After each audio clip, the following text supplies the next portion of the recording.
Hey, this is going to be a breakdown video of the 9/11 Commission's additional questions for Richard Clarke. And let's see what is being asked of Clarke. We're starting on a second round now, questioning Congressman Roma. Thank you, Mr. Chairman. Having served on the joint inquiry, the only person of this 9/11 panel to have served on the inquiry, I can say in open session to some of Mr. Fielding's inquiries that as the joint inquiry asked for information on Froze up a National little. Security Council, and we requested that the National Security Advisor, Dr. Rice, come before the joint inquiry and answer those questions, she refused. And she didn't come. She didn't come before the 9/11 Commission. And when we asked for some questions to be answered, Mr. Hadley answered those questions in a written form. So I think part of the answer might be that we didn't have access to the January 25th memo. We didn't have access to the September 4th memo. We didn't have access to many of the documents and the emails. We're not only talking about Mr. Clarke being before the 9/11 Commission for more than 15 hours, but I think in talking to the staff, we have hundreds of documents and emails that we didn't previously have, which hopefully informs us to ask Mr. Clarke and ask Dr. Rice the tough questions. And I have some more tough questions for you, Mr. Clarke. On the FBI, you've said that the FBI did not do a very good job. I think I'm paraphrasing you in much easier language than you've used, but that during the millennium, which may be the exception to the rule, they performed extremely well in sharing information.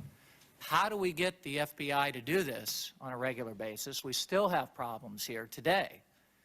Or is that not an option for us?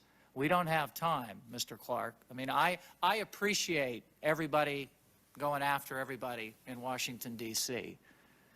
We don't have time to make these kinds of arguments and attacks if we're going to get this situation right in the future in this country and prevent, or hopefully prevent, the next one, when we do know something for certain. And that is that groups like Al-Qaeda want to get dirty bombs, they want to get chemical and biological weapons, and they want to come after America. So how do we get this situation solved, Mr. Clarke? What do we do with the FBI?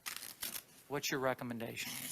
In a perfect world, I believe we could create a domestic intelligence service that would have sufficient oversight that it would not infringe on our civil liberties. In a perfect world, I would create that domestic intelligence service separately from the FBI.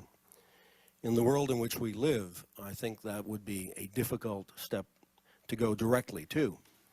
And so what I proposed instead is that we create a domestic intelligence service within the FBI and, as fast as we could, develop it into an autonomous agency. I'm very fearful that such an agency would have potential to infringe on our civil liberties. And therefore, I think we would have to take extraordinary steps to have active oversight of such an agency. And we'd have to explain to the American people in a very compelling way why they needed a domestic intelligence service, because I think most Americans would be fearful of a secret police in the United States. But frankly, the FBI culture, the FBI organization, the FBI personnel are not the best we could do in this country for a domestic intelligence service. Okay, let me follow up with this. Pretty much Clarke was spot on here. Man, let's go back to 1993 because that's the genesis of the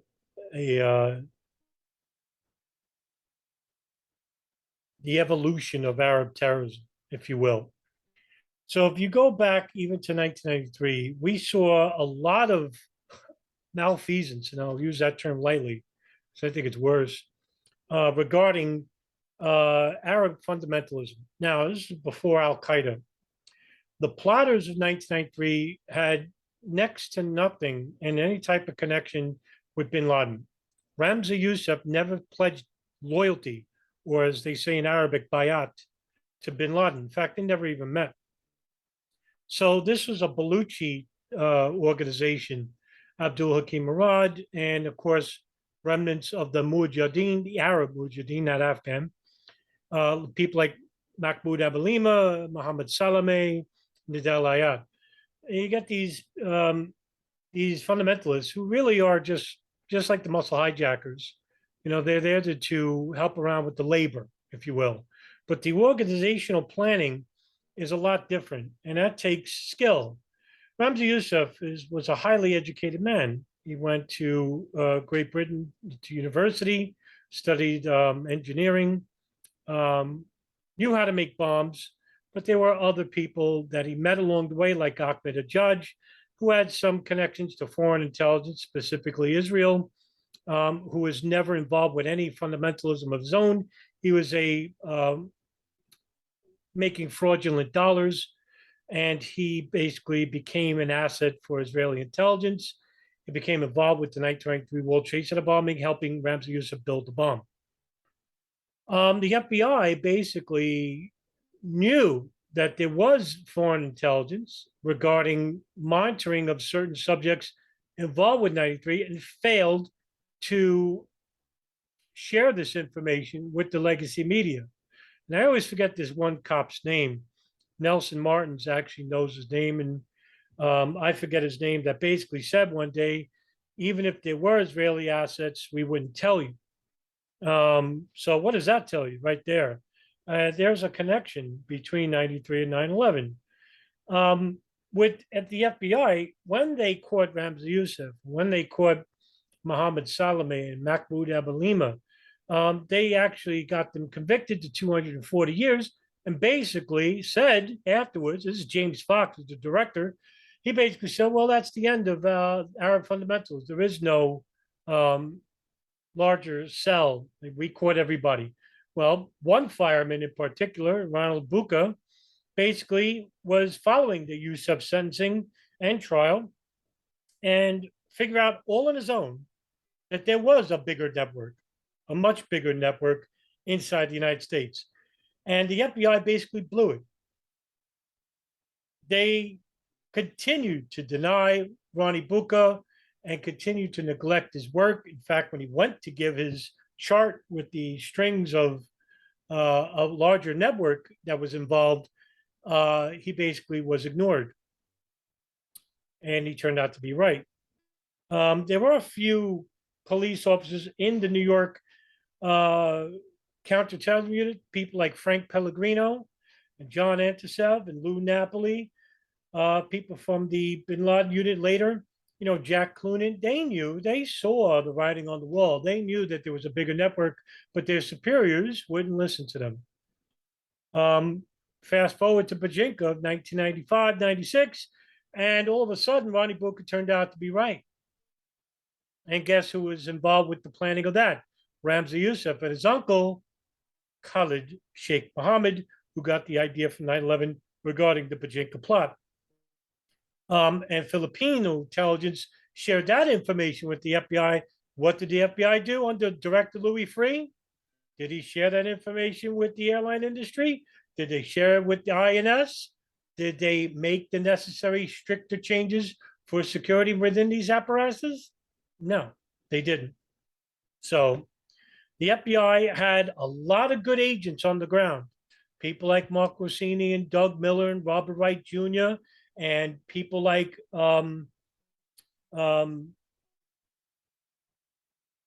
Frank, Harry Samet.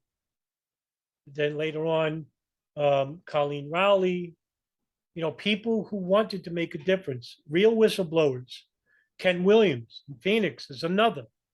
And I've interviewed some of these people.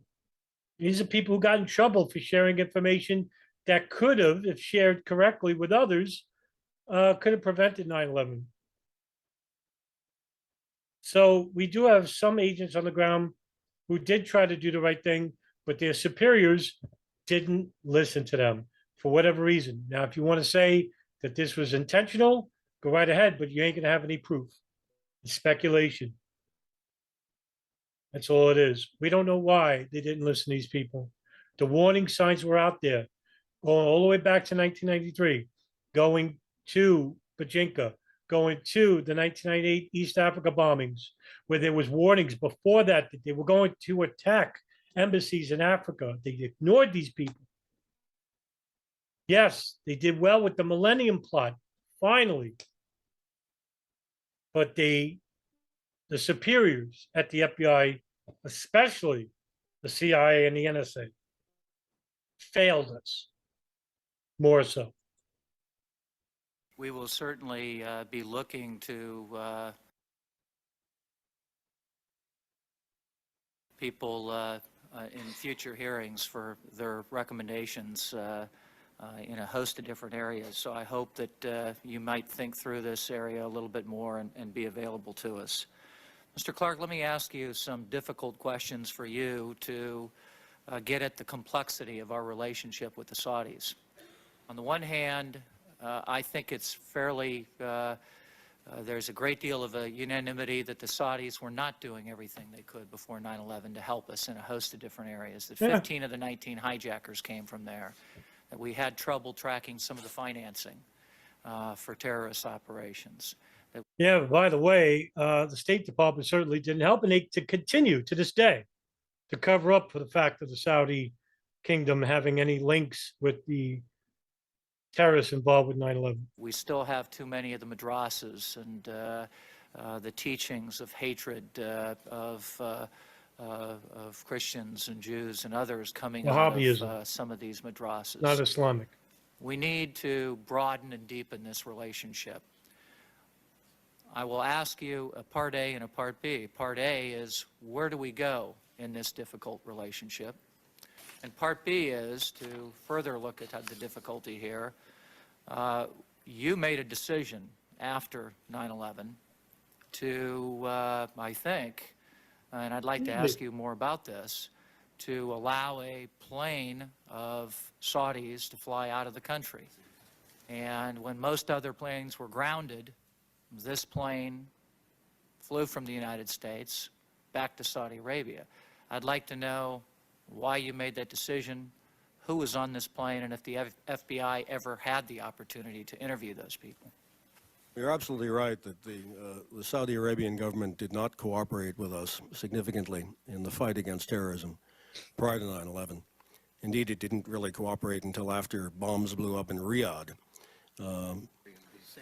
Now, as to this controversy about the Saudi evacuation aircraft, let me tell you everything I know, which is that in the days following 9/11, whether it was on 9/12 or 9/15, I can't tell you, we were in a constant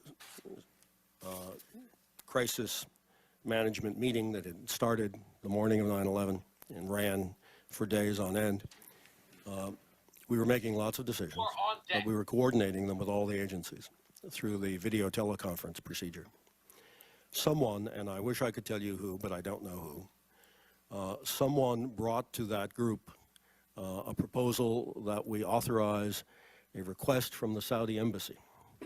The Saudi embassy had apparently said that they feared for the lives of Saudi citizens because they thought there would be retribution against Saudis in the United States, as it became obvious to Americans that this attack was essentially done by Saudis, and that there were even Saudi citizens in the United States who were part of the bin Laden family, which is a very large family, very large family. The Saudi embassy therefore asked for these people to be evacuated. The same sort of thing that we do all the time in similar crises, evacuating Americans.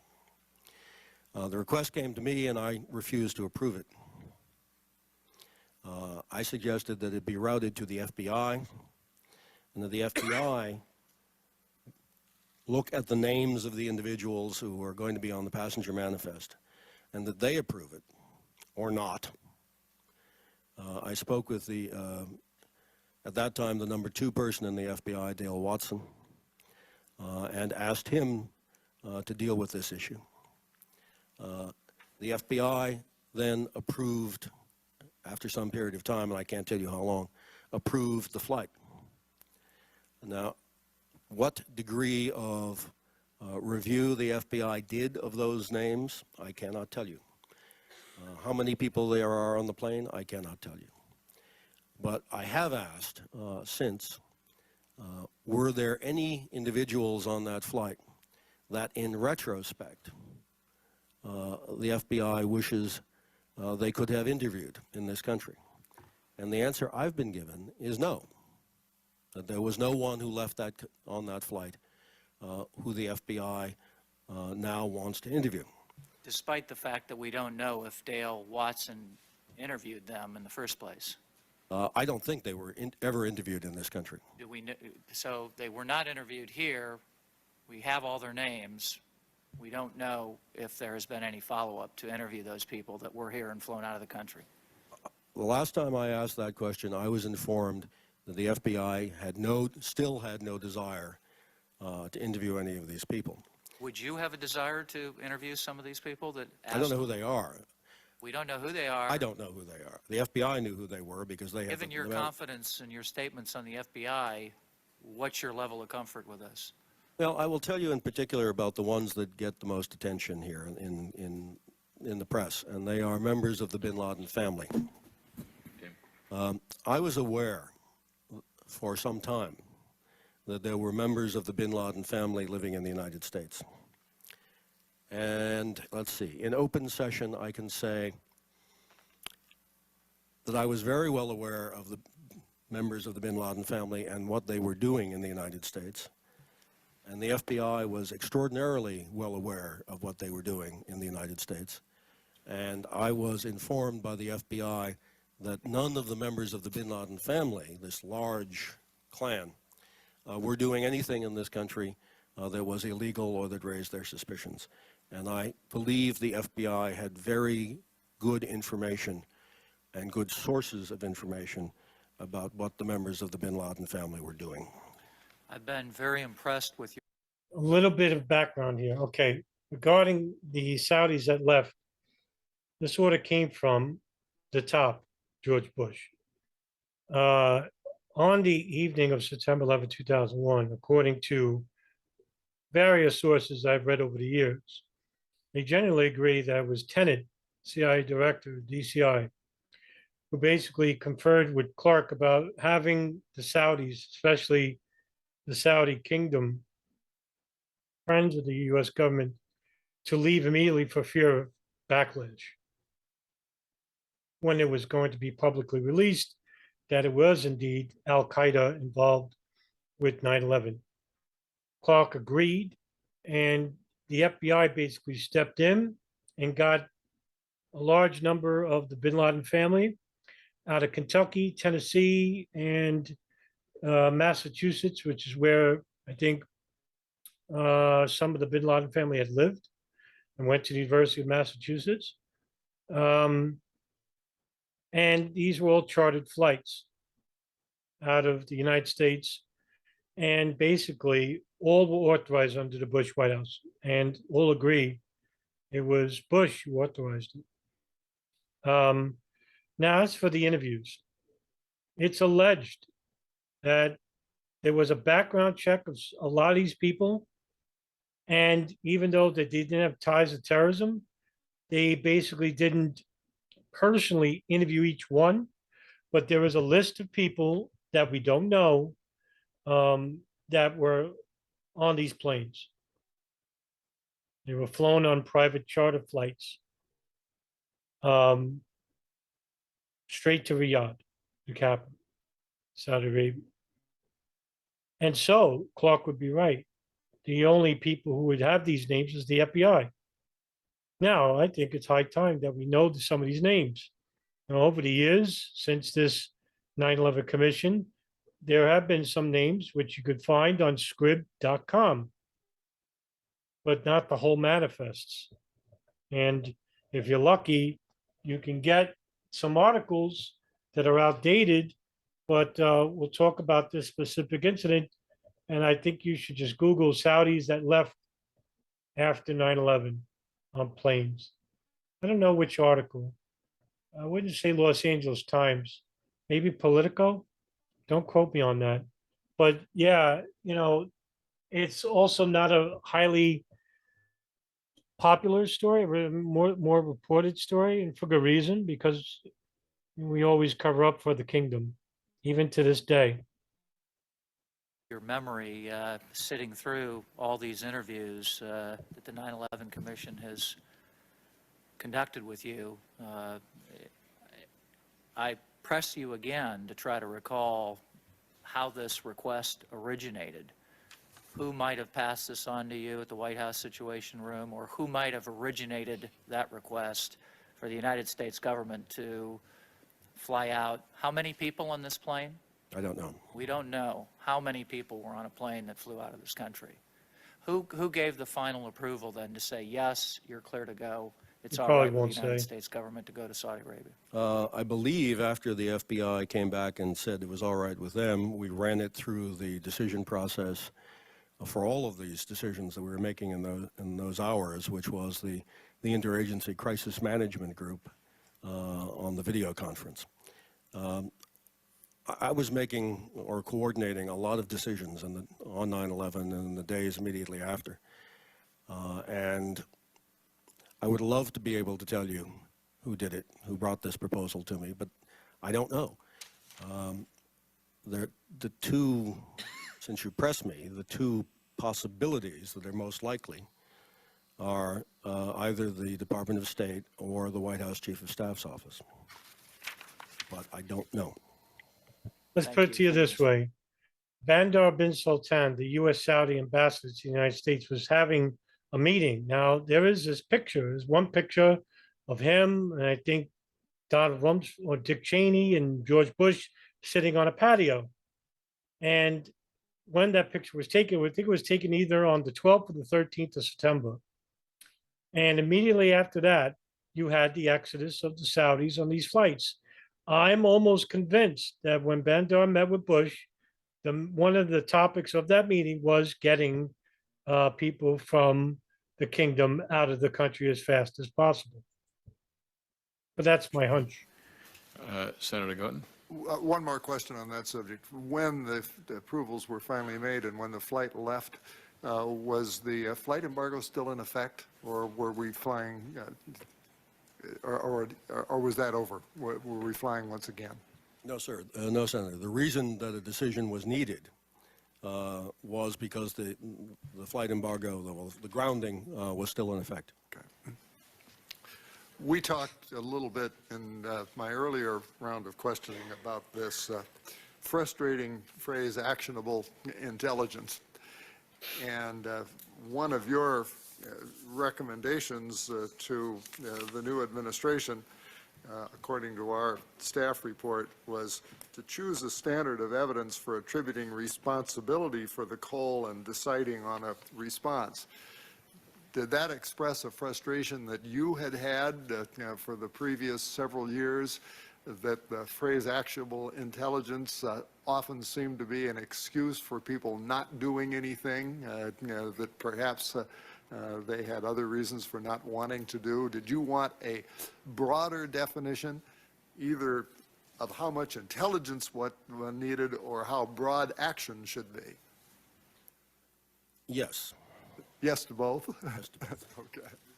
Could you tell me, what your previous frustrations had been and what kind of test you would have imposed? Well, I think if you go back to 1993, when the attempted assassination on the first President Bush occurred in Kuwait, the process we put in place then was to ask the FBI, working with Secret Service, to develop a set of evidence, and CIA to develop separately an intelligence case. And that took from February of '93 through the end of May. And it was done in a way that was reminiscent of a criminal process. At least the FBI case was. The CIA case was an intelligence case and had different sources of information, different standards for what was admissible, and a more lenient standard for making a determination. But I think beginning then, I was frustrated by that kind of evidentiary process. Now, I heard Sandy Berger this morning point out that immediately following the Pan Am 103 terrorist attack, the assumption in the intelligence and law enforcement communities was that it was a Syrian attack. And I recall that, he's quite right. And it turned out not to be a Syrian attack. He pointed out that in the days and weeks after the TWA 800 crash, we assumed it was a terrorist attack. There were eyewitnesses of what appeared to be a missile attack. But after exhaustive investigations that went on for years in the case of the NTSB and the FBI, a determination was made that it was not a terrorist attack. And I believe that that is the accurate determination. Mr. Berger made other examples, Oklahoma City and whatnot.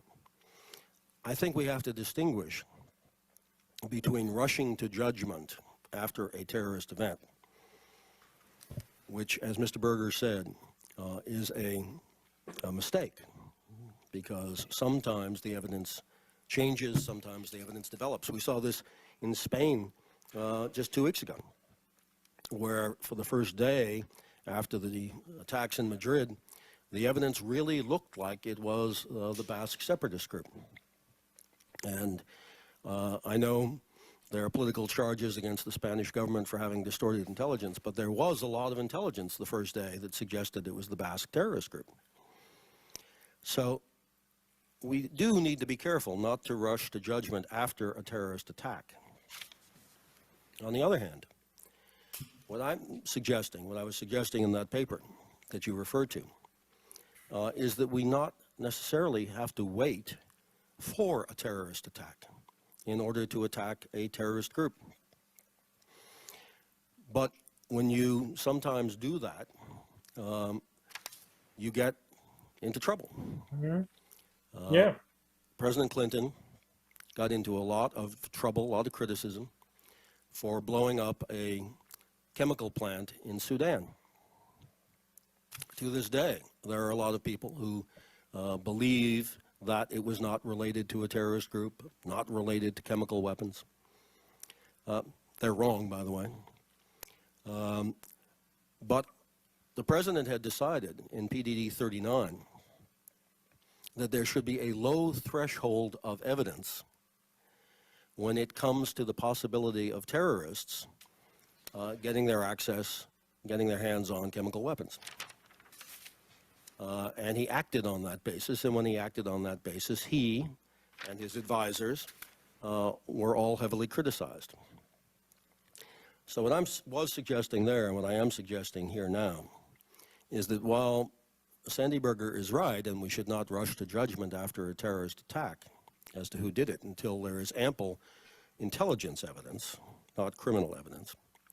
On the other hand, we should feel free to attack terrorist groups without waiting for them to attack us if we make a policy and an intelligence judgment that they pose a threat.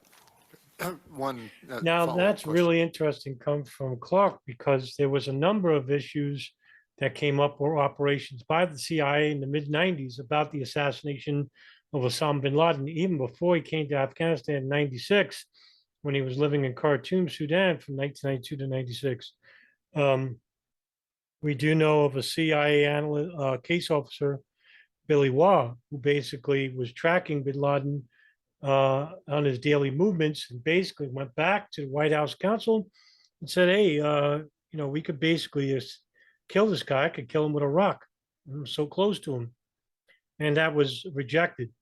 There were plans to drone strike, use the new drone program, and nobody from the CIA or the Pentagon wanted to enact on it, because the CIA says, well, we're still under the Church Committee hearing rulings, and we're not an assassination group, as they were trying to recuperate whatever positive public light at that point. So they didn't want to do it. The Pentagon basically were hesitant and said, we're not an assassination group. Well, that all changed after 9/11 did it. Between the CIA and the Pentagon became nothing more than killing machines.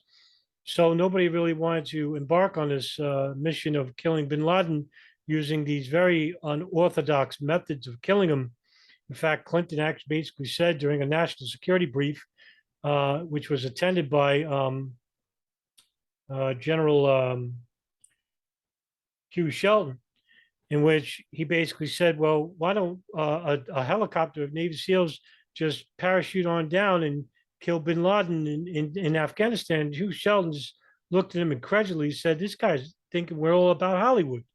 He's surrounded by Taliban. We would need over 100 people to be embarked on this mission, and they would hear us coming from a mile away. Meanwhile, he's surrounded by Al-Qaeda fighters as well.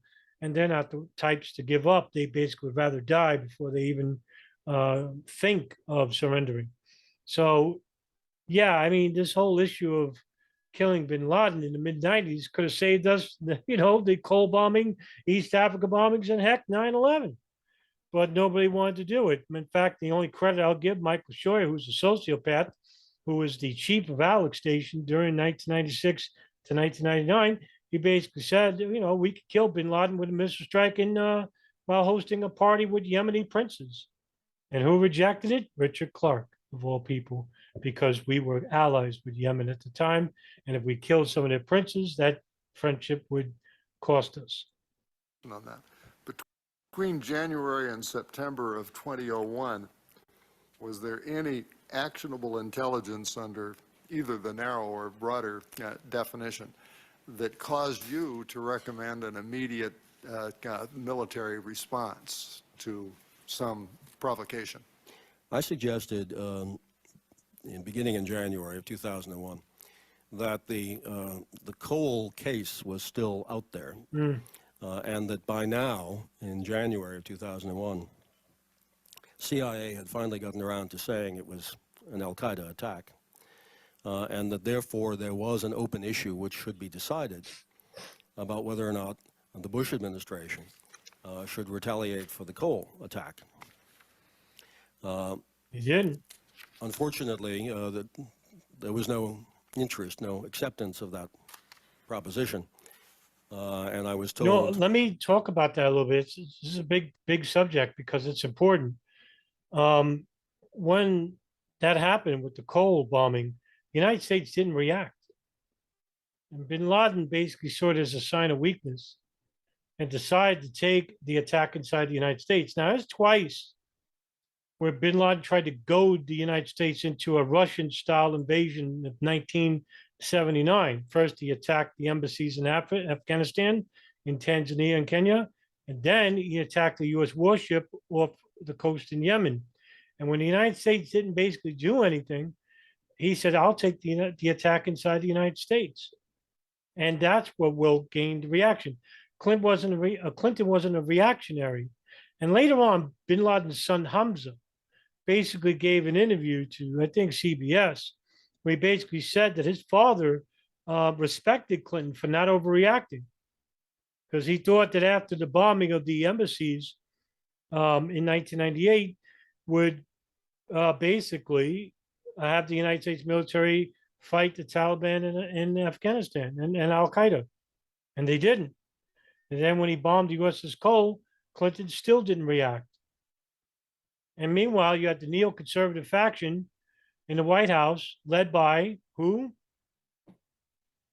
Project for New American Century, basically pressuring the Clinton administration between 98 and 99 to enter a war with Iraq, saying, oh, they have chemical weapons, they're procuring these weapons, and we need to intervene. And Clinton rejected it. Well, what happened to Clinton?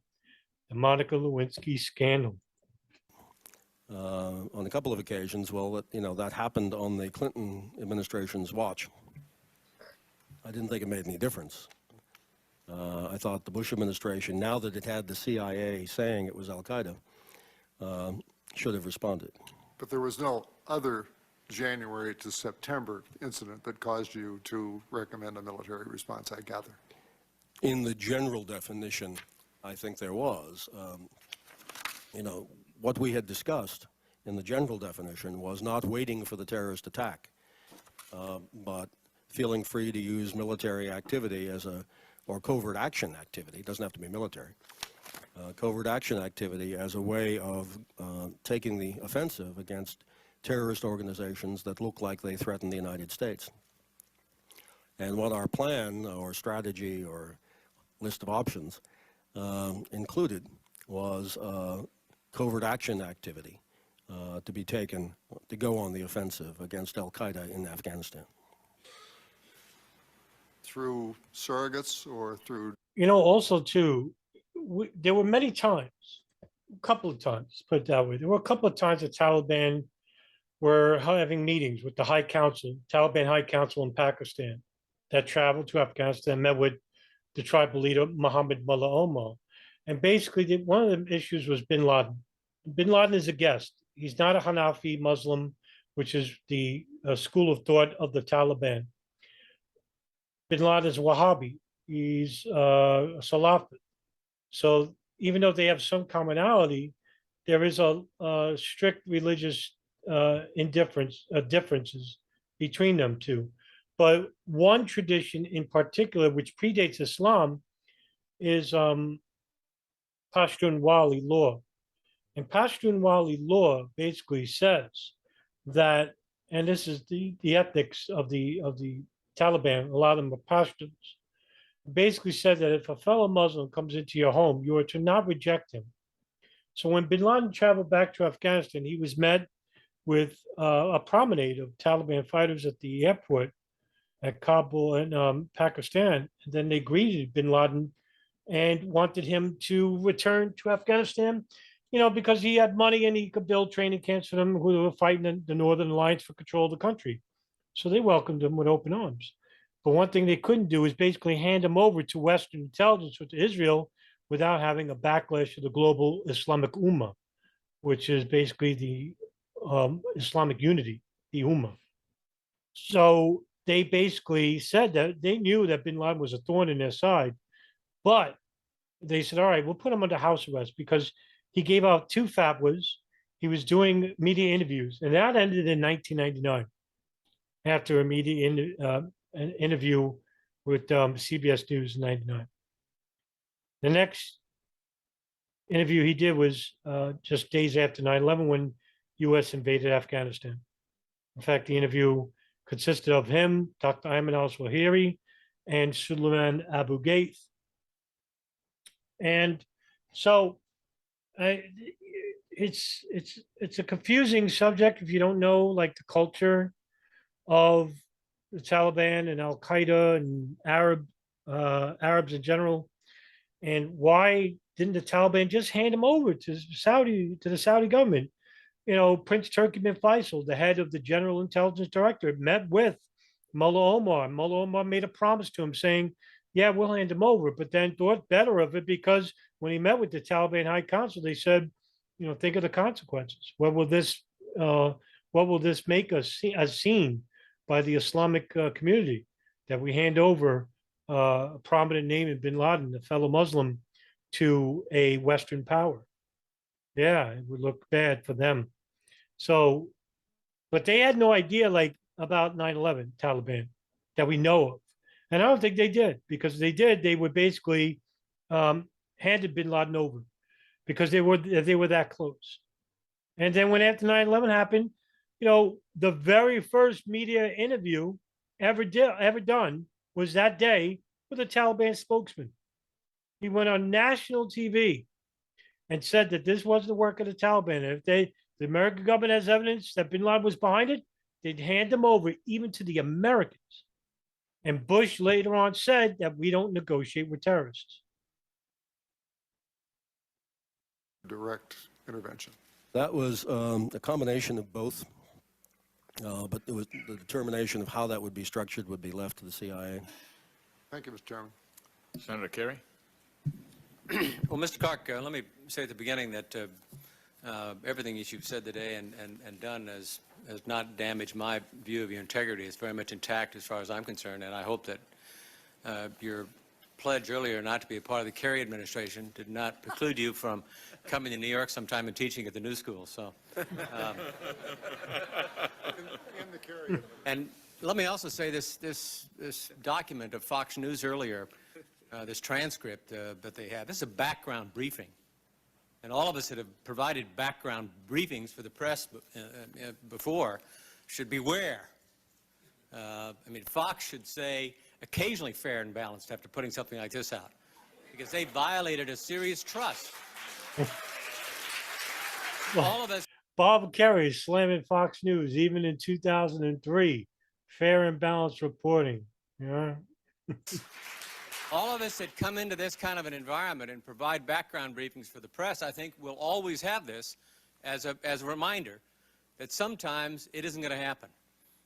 And for those who are claiming, oh, 9/11 Commission, set up to fail and, so, they didn't tell the truth. Well, here they are bashing Fox News, who would later on, along with MSNBC and CBS, interviewing crackpots like Kevin Barrett and Morgan Reynolds, Jason Burmers and Loose Change. That's who they put on the TV. So at least the 9/11 Commission has the decency to basically say, you got the legacy media basically, promoting unfair and unbalanced news regarding September 11, 2001. Well, how about that? I guess a broken clock is right twice a day, huh? That it's background. Sometimes, if it suits their interest, they're going to go back, pull the tape, convert it into transcript, and send it out in the public arena and try to embarrass us or discredit us. So I object to what they've done, and I think it's an unfortunate thing they did. Let me say as well that you and I have some disagreements, and I'm going to get into them. First of all, I do not want to go back to the bad old days when covert operations could be done in an environment where the people thought they could do something in violation of U.S. law, or that they come to Congress and lie about it, thinking that that was okay. Oh, man, that's what we were Kerry had no idea what was coming after 9/11 makes those days of the 70s and 80s seem like a distant memory. What the CIA did, what the Pentagon did, the Department of Justice and White House legal counsel from David Addington and John Yoo and Alberto Gonzalez. They basically, not only did they circumvent the Constitution, but they circumvented the Geneva Conventions and made torture legal. And who did they torture? Pashtuns, poor little farmers in Afghanistan who were victimized by other warlords for the price of money, in which the CIA and the Department of Defense was willing to give to these warlords. Then they tortured the living crap out of most of these people. And, it was in the worst type of ways. And basically found out that after 10 years, oh, yeah, this guy doesn't have any connections to terrorism, but we'll hold him anyway under indefinite detention, which was created by who? White House legal counsel. These are the real war criminals. The CIA rendition program, that's who enacted on these the torturous methods on these individuals. Did we really need to torture Khalid Sheikh Mohammed? Did we really need to torture Ramzi bin al-Shibh, Mustafa al-Hassawi, Ammar al-Baluchi, Walid bin Attash? No. We didn't have to. But because we did, now we won't know whether they told the truth or not, because even if they lied, we wouldn't know. But if they told the truth, we still wouldn't know, because it came at torture. Now, in my opinion, Khalid Sheikh Mohammed involved? Yes, that's where he got the idea from 9/11, was from the Pachinko plot. Was it to the extent that the government made it to be? That's the question. Now, he claims that, yes, I was involved, that, yes, I orchestrated and planned it. I believe him, because before he was captured and tortured, him and Ramzi bin al-Shibh, they did an interview with Yosri Fruda, who is an Arab commentator for Al Jazeera.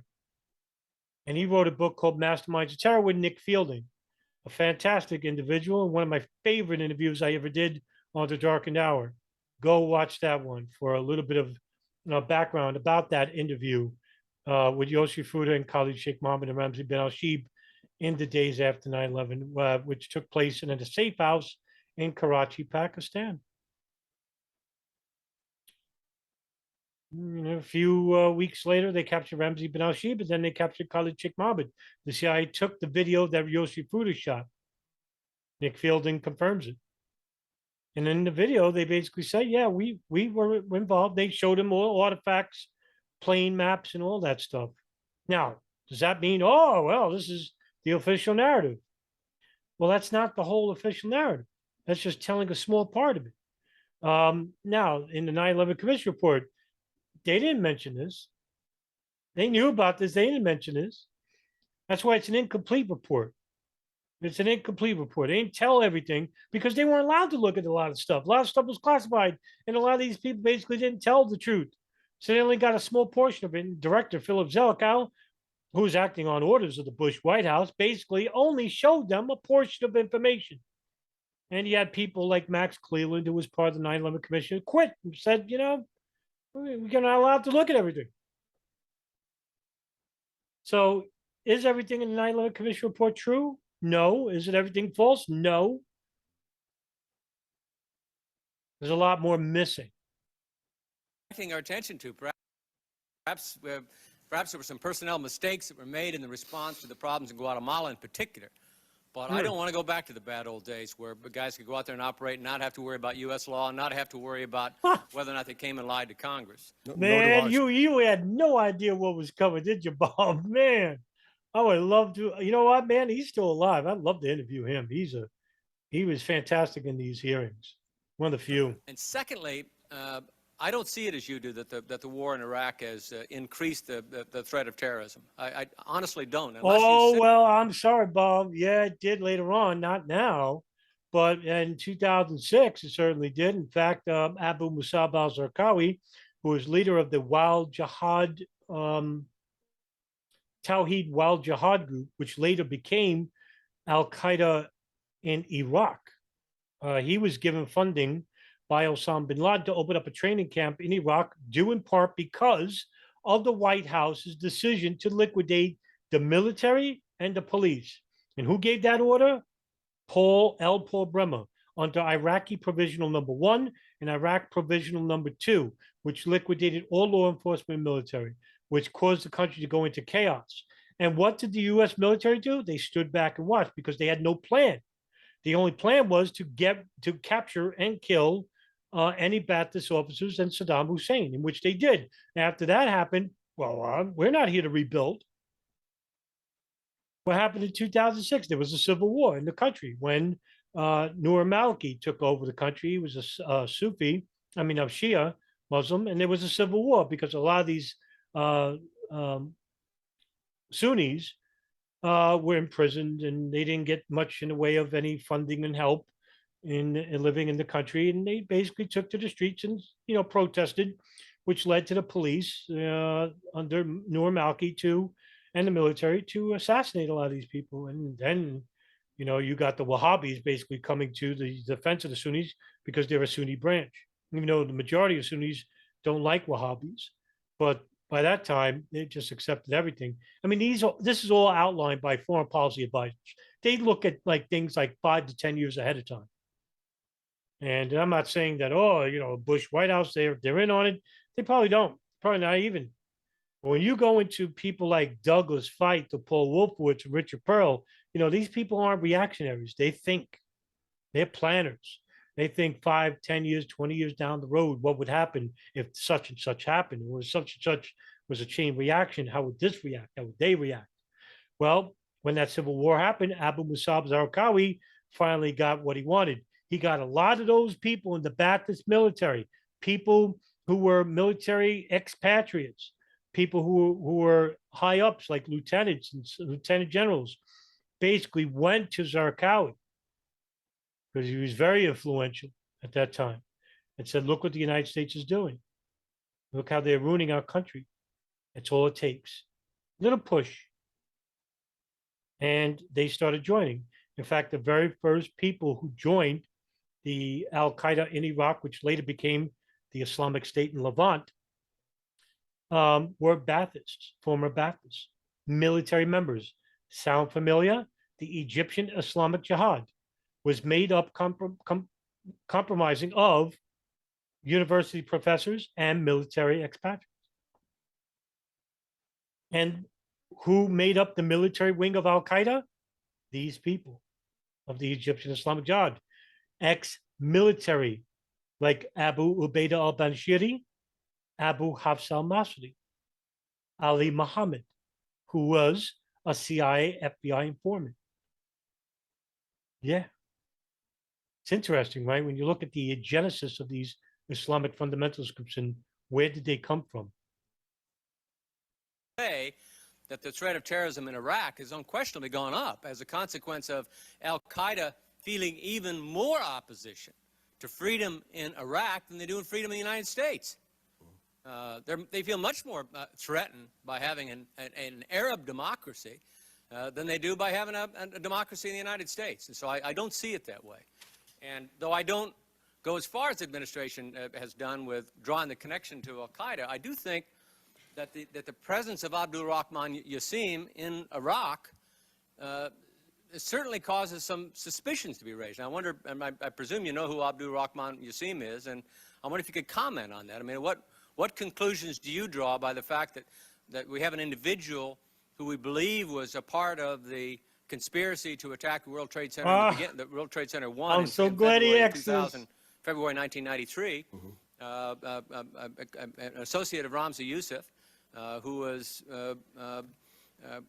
connected at least indirectly to the second attack.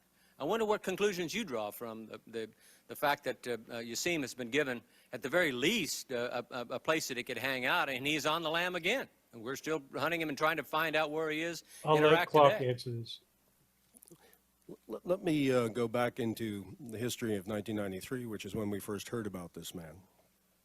In 1993, when the truck bomb exploded at the World Trade Center, we didn't know there was an al-Qaeda. No one had ever said that. And the initial reports, and I mean initial by the sense of about a year or two, the initial reports from the FBI's investigation of that attack, suggested that the attackers were somehow a gang of people from 5 or 6 different countries who had found each other and come together, almost like a pickup basketball team, that there was no organization behind it. Eventually,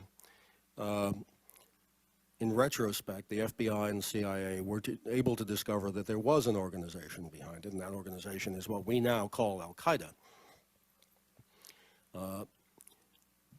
Most of the people directly involved in that conspiracy were identified and tracked down by the FBI and CIA and arrested or snatched and brought back to the United States. Mr. Yassin was the one who wasn't. And the reason he wasn't was he was an Iraqi. He was the only Iraqi in the group. There were Egyptians, there were other nationalities. He was an Iraqi, and therefore, when the explosion took place and he fled the United States, he went back to Iraq. And we were obviously, for obvious reasons, unable to either snatch him or get him to be extradited to the United States.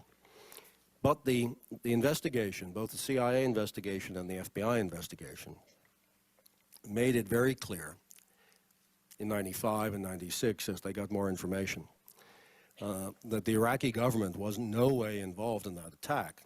And the fact that one of the 12 people involved in the attack was Iraqi hardly seems to me as evidence that that the Iraqi government was involved in the attack. The attack was Al-Qaeda, not Iraq.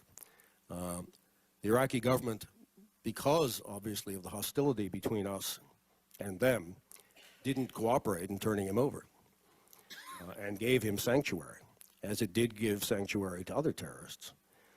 But the allegation that has been made that the 1993 attack on the World Trade Center was done by the Iraqi government, I think, is absolutely without foundation. Can you see where a reasonable person might say that if Yassim is given a safe haven inside of Iraq prior to 9/11, that the Iraqis are at least unwilling to do what is necessary to bring someone that we believe is responsible for killing Americans in 1993 to justice? Well, the Iraqis were, absolutely, the Iraqis were providing safe haven to a variety of Palestinian terrorists as well. Absolutely. Let's get a little bit of context around here, Mr. Clark. In fact, Al-Qaeda did not attack 1993, nor have they ever exclaimed that they were ever involved with 1993 World Trade Center bombing. That's because Al-Qaeda didn't attack the United States until 1996, which was the Khobar Towers bombing. And even then, that's a little funny because even though that there are some stories out there, some reports that said that they were involved, there were some reports saying that there was another Salafist group that was involved. Some people, especially from the political right, saying it was Iraq that was involved with Iranian influence, and the FBI basically were impeded involving this investigation. Louis Freeh, the director of the FBI, basically was friends with King Fahd, and basically when the FBI tried to interview Saudi residents, they were, neglected to help.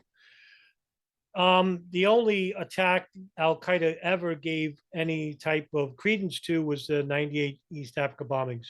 Now, there is an old bombing, the first, it's alleged, it's the first Al-Qaeda attack was in Yemen, involving a hotel which killed 2 British military service members, I think, or 2 British tourists, and basically tried to kill American tourists, and they didn't.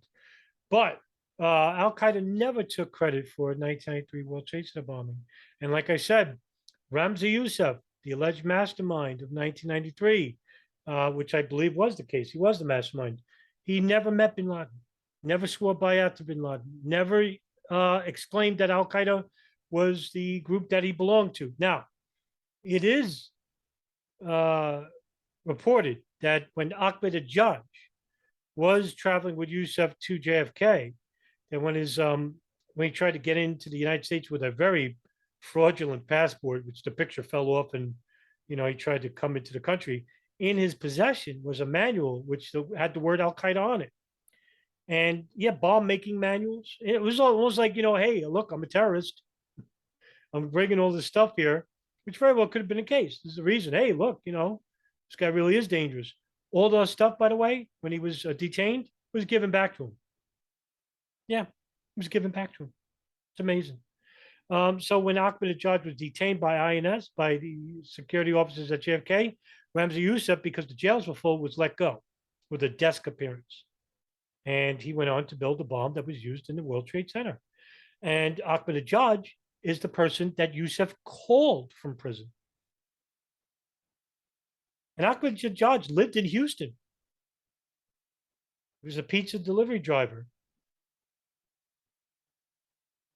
And, that just goes to show you that there's a lot of connections between foreign intelligence and domestic and these operations, and they didn't have to happen. But no, Clark, I'm sorry, Clark, Al-Qaeda never took credit for the 1993 World Trade Center bombing, and there is no evidence that they were involved. Mahmoud Abalima, Mohammed Salameh, they weren't Al-Qaeda. Sheikh Omar Abdel Rahman was co-leader of the Gamma Islamiyah, an Egyptian radical sect with no ties to Al-Qaeda. So yeah, this consistency about, oh, these are Al-Qaeda members. No, they're not. Absolutely. As were the Iranians, as were the Syrians. Thank you.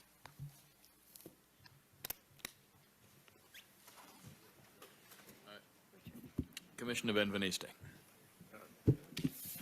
I just wanted to say that having sat in on 2 days of debriefings with you, Mr. Clarke, and having seen excerpts from your book, other than questions you weren't asked, I have not perceived any substantive differences between what you have said to us and what has been quoted from your published work. Having said that, I'll cede my time to Congressman Romer if he'll give me his time with Condoleezza Rice. That may not be a Submit good those deal. questions for the record, Mr. Commissioner. Is that all? Chairman. Commissioner Thompson? Mr. Clarke, in this background briefing, as Senator Kerry has now described it for the press in August of 2002, you intended to mislead the press, did you not? No, I think there's a very fine line that anyone who's been in the White House in any administration can tell you about. And that is when you are special assistant to the president and you're asked to explain something that is potentially embarrassing to the administration because the administration didn't do enough or didn't do it in a timely manner and is taking political heat for it, as was the case there. You have a choice. Actually, I think you have three choices. You can resign rather than do it. I chose not to do that. Second choice is... Why was that, Mr. Clarke? You finally resigned because you were frustrated. I was, at that time, at the request of the president, preparing a national strategy to defend America's cyberspace, something which I thought then and think now is vitally important. I thought that completing that strategy was a lot more important than whether or not I had to provide emphasis in one place or other while discussing the facts of this particular news story. The second choice one has, Governor, is whether or not to say things that are untruthful. And no one in the Bush White House asked me to say things that were untruthful, and I would not have said them in any event. The third choice that one has is to put the best face you can for the administration on the facts as they were, and that is what I did. And I think that is what most people in the White House, in any administration, do when they're asked to explain something that is embarrassing to the administration. But you will admit that what you said in August of 2002 is inconsistent with what you say in your book. No, I don't think it's inconsistent at all. I think, as I said in your last round of questioning, Governor, that it's really a matter here of emphasis and tone, and that it's really, I mean, what you're suggesting perhaps is that as Special Assistant to the President of the United States, when asked to give a press backgrounder, I should spend my time in that press backgrounder criticizing him. I think that's somewhat of an unrealistic thing to expect. Well, what it suggests to me is that there is one standard of candor and morality for White House special assistants and another standard of candor and morality for the rest of America. I don't get that. I don't think it's a question of morality at all. I think it's a question of politics. Well, Yeah, I can't disagree with him there. I'm not a Washington insider. I've never been a special assistant in the White House. I'm from the Midwest, so I think I'll leave it there. Congressman Roma? Thank you, Mr. Chairman. I appreciate your patience. This has been, I'm sure, a long day for you, Mr. Clarke. I want to explore a little bit more, since we've heard from Mr. Tennant on this issue today, the Predator issue.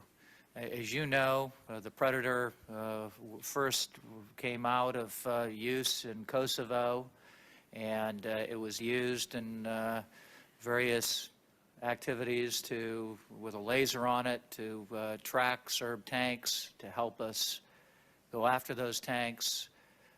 It was flown in 2000 in the Clinton administration as a recon vehicle, unmanned recon vehicle. In 2001, we had a debate, a complex debate that I can understand both sides of. It took several months to try to resolve it. There are two issues here, on the recon Predator and on the armed Predator. Mr. Tennant said that they were not blocking the armed Predator. You have said that they were blocking the armed predator. How do we reconcile these two? And please take us through a little bit of this. I want to ask you if it would have made much of a difference getting the unarmed up, and if the armed could have been put up earlier than October of 2001. Let me begin in the first few months of the year 2000. President Clinton was enormously frustrated because he had authorized, in effect, the assassination of bin Laden and his lieutenants by CIA. He had also authorized, in principle, the use of military forces, cruise missiles, to attack and kill bin Laden and his lieutenants.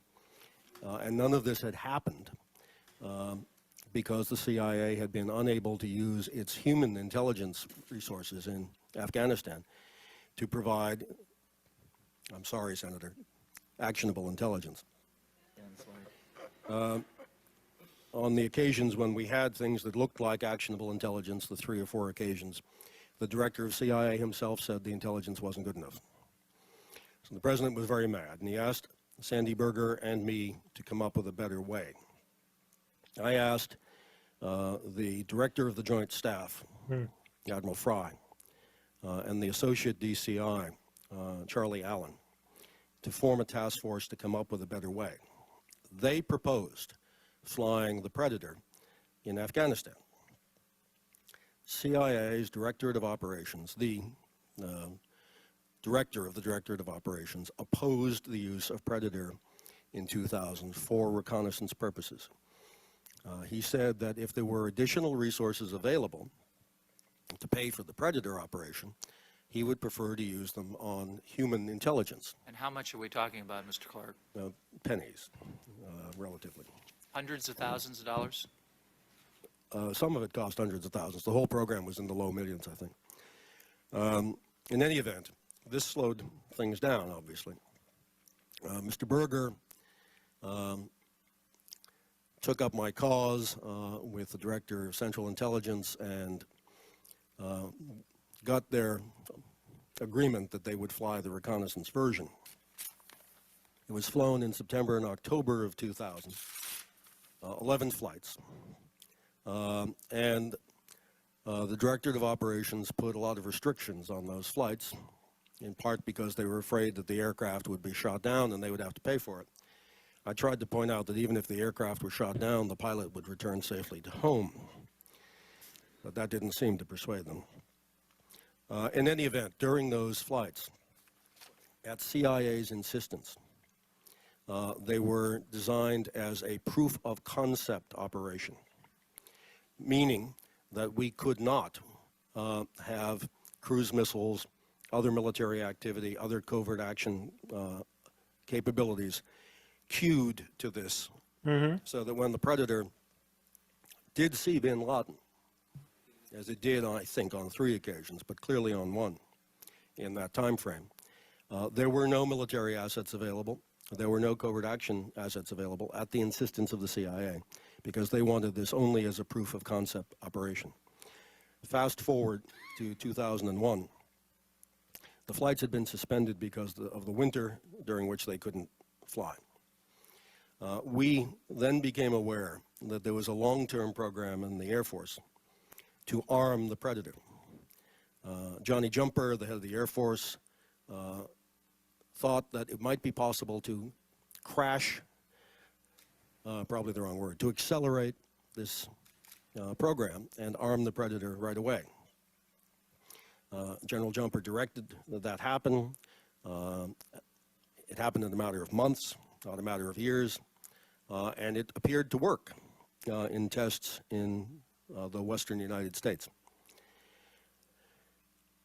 When on September 4th we held the principals meeting that's been discussed, the issue on the table was, would CIA fly the armed Predator?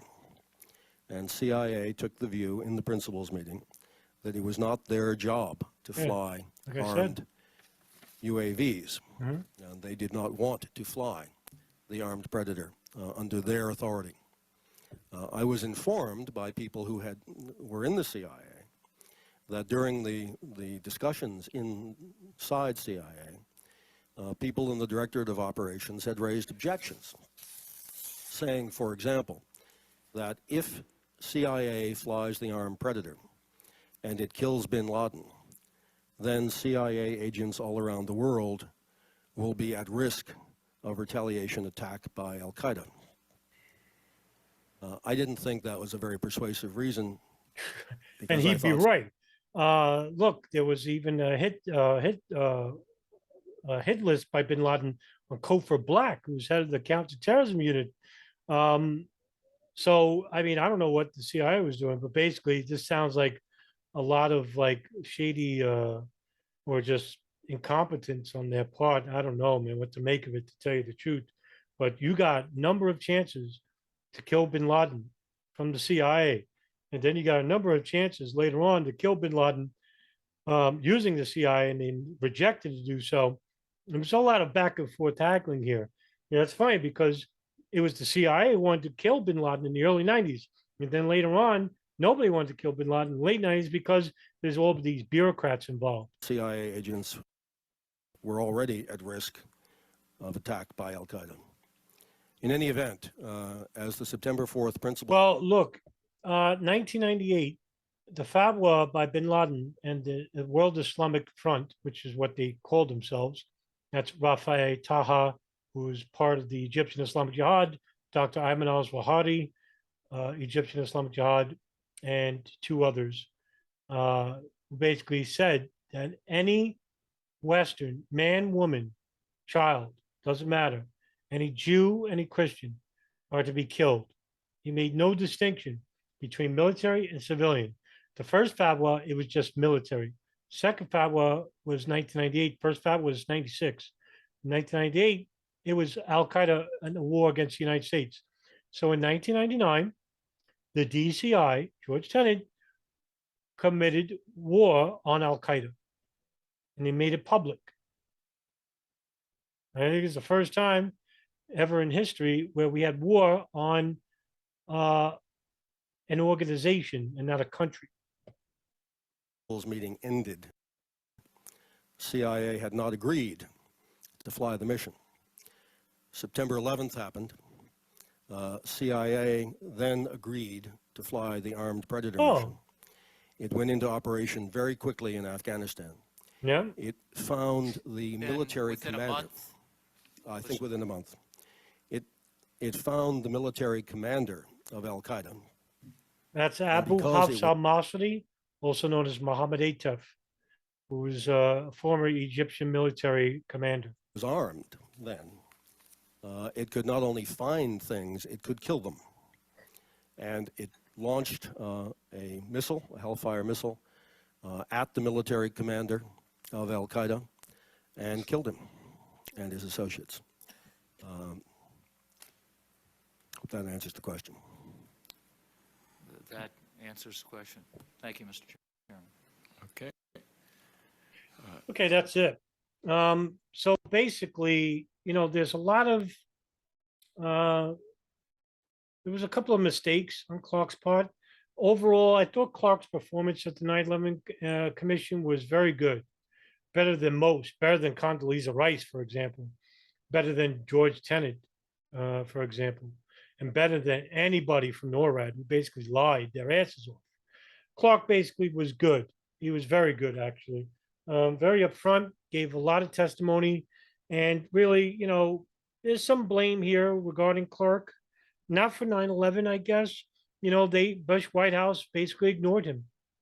And he sat at the front of the principals meetings under President Clinton, and he was given carte blanche almost about how to discuss with the leading principals of the Pentagon and the intelligence apparatus about the threat of Islamic fundamentalism.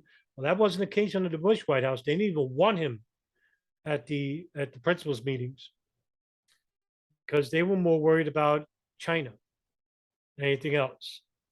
So Clarke was okay. He was very good, actually. He was more than okay. He was very good during the 9/11 Commission testimony. And if you stuck around, thank you very much for watching, and see you in the next video.